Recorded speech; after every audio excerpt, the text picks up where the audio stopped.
السلام علیکم دوستو آج ہم بات کریں گے خانہ کعبہ کی تعمیر کے بارے میں کہ جب حضور اقدس صلی اللہ علیہ وآلہ وسلم کے زمانے میں قریش مکہ نے خانہ کعبہ کو شہید کر کے دوبارہ تعمیر کیا، اس کی وجوہات کیا تھی، خانہ کعبہ کو شہید کیوں کیا گیا اور دوبارہ کیوں تعمیر کیا گیا، اس حوالے سے ایک خوبصورت ویڈیو پیش خدمت ہے۔ تو چلیے بڑھتے ہیں آج کی اس ویڈیو کی جانب۔ میں ہوں روہیل خان اور آپ دیکھ رہے ہیں روہیل وائس چینل۔ جب حضور اقدس صلی اللہ علیہ وآلہ وسلم کی عمر مبارک 35 برس کی ہوئی تو زوردار بارش سے حرم کعبہ میں ایک ایسا عظیم سیلاب آ گیا کہ کعبہ کی عمارت بالکل منہدم ہو گئی۔ حضرت ابراہیم علیہ السلام اور حضرت اسماعیل علیہ السلام کے بنائے ہوئے کعبے کو بہت عرصہ گزر چکا تھا۔ امال کا قبیلہ، جرہم اور کسئی وغیرہ اپنے اپنے وقتوں میں اسی کعبہ کی تعمیر اور مرمت کرتے رہتے تھے، مگر چونکہ عمارت نشیب یعنی نیچے کی جانب ڈھلوان سطح میں تھی، اس لیے پہاڑوں سے برساتی پانی کے بہاؤ کا زوردار دھارا وادی کعبہ میں ہو کر گزرتا تھا اور اکثر کعبہ میں سیلاب آ جاتا تھا۔ کعبہ کی حفاظت کے لیے بالائی حصے میں قریش نے کئی بند بنوائے تھے، مگر وہ بند بار بار ٹوٹ جاتے تھے۔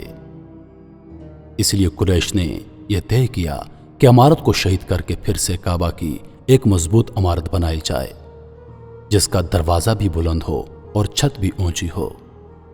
چنانچہ قریش مکہ نے مل کر تعمیر کا کام شروع کر دیا۔ اس تعمیر میں حضور اقدس صلی اللہ علیہ وآلہ وسلم بھی شریک ہوئے اور سرداران قریش کے دوش بدوش پتھر اٹھا اٹھا کر لاتے۔ مختلف قبیلوں نے تعمیر کے لیے مختلف حصے آپس میں تقسیم کر لیے کہ فلاں قبیلہ اس کی فلاں دیوار تعمیر کرے گا، فلاں قبیلہ چھت تعمیر کرے گا اور فلاں قبیلہ اس کا فرش تعمیر کرے گا۔ جب عمارت حجر اسود تک پہنچ گئی تو قبائل میں سخت جھگڑا کھڑا ہو گیا۔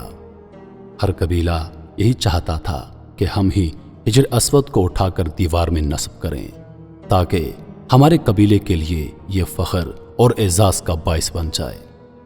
اس کشمکش میں 4 دن گزر گئے، یہاں تک نوبت پہنچی کہ تلواریں نکل آئیں۔ قبیلہ بنو عبدالدار اور بنو عدی کے قبیلوں نے اس پر جان کی بازی لگا دی اور زمانہ جاہلیت کے دستور کے مطابق اپنی قسموں کو مضبوط کرنے کے لیے ایک پیالے میں خون بھر کر اپنی انگلیاں اس میں ڈبو کر چاٹ لیں۔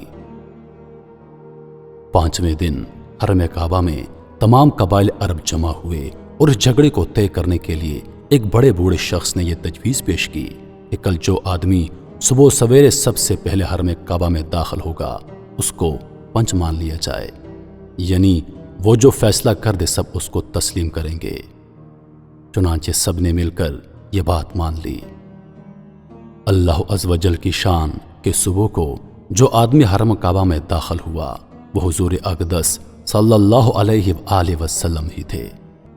آپ کو دیکھتے ہی سب پکار اٹھے، واللہ یہ صادق اور امین ہیں، لہٰذا ہم سب ان کے فیصلے پر راضی ہیں۔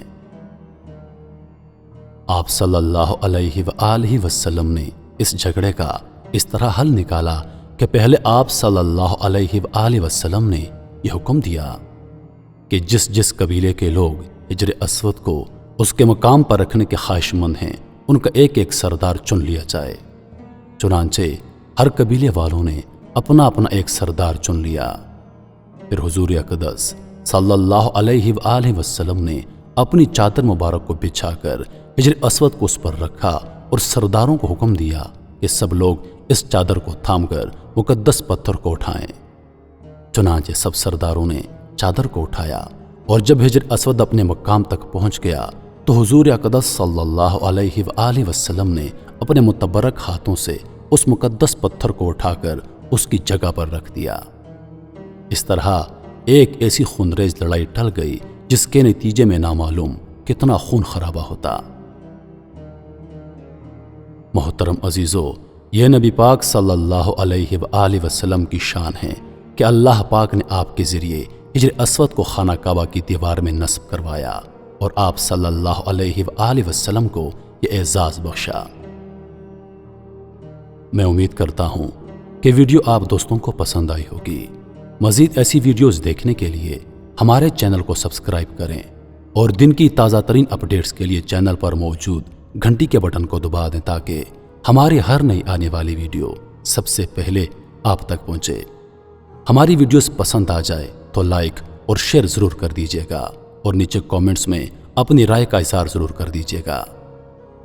زندگی رہی تو اگلی بار ایک اور ویڈیو لے کر آپ کی خدمت میں حاضر ہوں گا۔